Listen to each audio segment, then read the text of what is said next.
Salam, hoş geldiniz. Näme hizmet?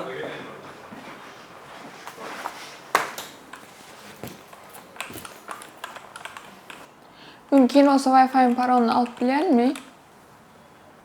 Türkçe dil kursuna kayıt ol. Böyle sağ olun. A few moments later.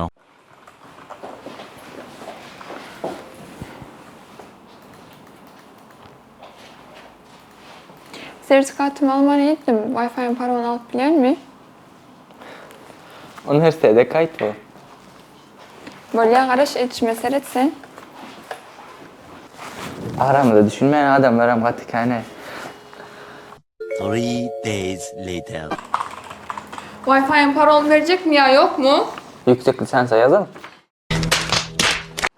Dil kursuna yazılı yine sertifikatım. Üniversitede yazılı yine öğrenci belgim. Ne mi adam oynayansınız siz?